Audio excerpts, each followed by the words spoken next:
নমস্কার, কলকাতা টিভি ডিজিটালে আপনাদের সঙ্গে রয়েছি আমি জহিতা। গতকালই এসআইআর এর শুনানি প্রক্রিয়া কিন্তু শেষ হয়েছে।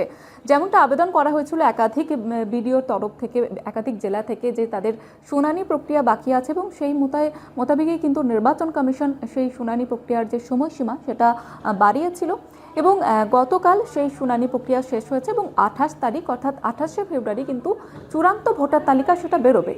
তবে গতকাল যে শুনানি প্রক্রিয়া শেষ হওয়ার পর নির্বাচন কমিশন সূত্রে যেমনটা জানা গিয়েছে যে যারা অনুপস্থিত ছিলেন হিয়ারিংয়ে প্রায় 5 লক্ষ ভোটার, তাদেরকে নোটিশ পাঠানো হয়েছিল। নির্বাচন কমিশনের তরফ থেকে জানানো হয়েছিল যে তাদেরকে নোটিশ পাঠানো হবে।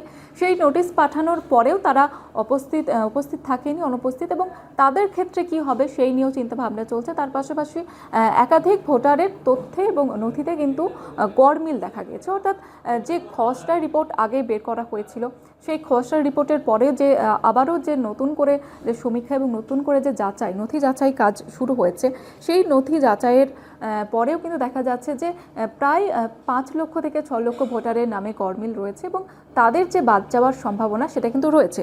এছাড়া নির্বাচন কমিশন সূত্রে যেমনটা জানা যাচ্ছে যে 4,98,000 ভোটার তারা শুনানিতে হাজির হননি এবং জমা দেওয়া নথি বাতিলের সংখ্যা আরও 1,63,000 এবং 50 লক্ষেরও বেশি নথি যাচাই বকেয়া রয়েছে, এমনটাই জানানো হচ্ছে।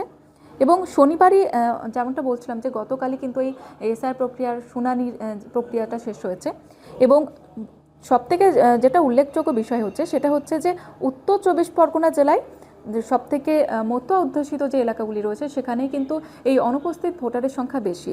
এছাড়াও দক্ষিণ 24 পরগনা জেলায় 46,000 ভোটার শুনানিতে হাজির হয়নি, তাদেরকে নোটিশ দেওয়া হয়েছে বারংবার, তারপরেও তারা আসেননি।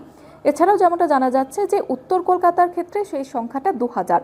কালিম্পংয়ে 440 জন ভোটার শুনানিতে অনুপস্থিত ছিলেন এবং শনিবার সন্ধ্যা পর্যন্ত কমিশনের কাছে যা যা তথ্য এসেছে তাতে এখনও পর্যন্ত প্রায় 4,98,000 ভোটারের নাম বাদ যাচ্ছে। এর পাশাপাশি 1,63,000 ভোটারের নাম তাদের কিন্তু অযোগ্য হিসেবে বিবেচিত করা হয়েছে নির্বাচন কমিশনের তরফ থেকে। এছাড়াও এখনও পর্যন্ত মোট 6,61,000 ভোটারের নাম বাদ যাওয়ার হিসেব কিন্তু পাওয়া যাচ্ছে। অর্থাৎ আগামী 28 তারিখ যে চূড়ান্ত ভোটার তালিকা বেরোবে তার আগে একটা আনুমানিক রিপোর্ট কিন্তু উঠে এসেছে নির্বাচন কমিশন সূত্রে, এমনটাই জানা যাচ্ছে। এবং রাজ্যের মুখ্য নির্বাচনী আধিকারিক মনোজ আগরওয়াল তিনি জানিয়েছেন যে কতজন শুনানিতে অংশগ্রহণ করেননি সেই তথ্য তিনি জানেন না, কিন্তু যার নাম খসড়া তালিকায় ছিল কিন্তু চূড়ান্ত তালিকায় নেই তাদের আবেদন করার আরও একটা সুযোগ দেওয়া হবে এবং তাদের নাম বাদ যাবে কিনা সেই বিষয়টিও বিবেচনা করে দেখা হবে এবং কোনো ভুল ভ্রান্তি যদি হয়ে থাকে তারা আবেদন করতে পারবেন। এটিও শেষ নয়, শুরুও নয়, চূড়ান্ত ভোটার তালিকা পাওয়ার পরেও যোগ বিয়োগ চলবে, এমনটা কিন্তু জানা যাচ্ছে। অর্থাৎ বলা যেতে পারে আর হাতে কয়েকটা গোনার দিন বাকি, দোরগোড়া একেবারে বিধানসভা নির্বাচন। এবং এই যে এসআইআর নিয়ে না এখনও পর্যন্ত বিতর্ক চলছে। মুখ্যমন্ত্রী মমতা বন্দ্যোপাধ্যায় তিনি বারবার সরব হয়েছেন এবং তার মাঝে এই যে রিপোর্ট সেটা কিন্তু যথেষ্ট চাঞ্চল্যকর এবং আগামী 28 তারিখের পর যে চূড়ান্ত ভোটার তালিকা বের হবে সেই চূড়ান্ত ভোটার তালিকা বের হওয়ার পরে কি হয় সেদিকে কিন্তু নজর রয়েছে সকলের।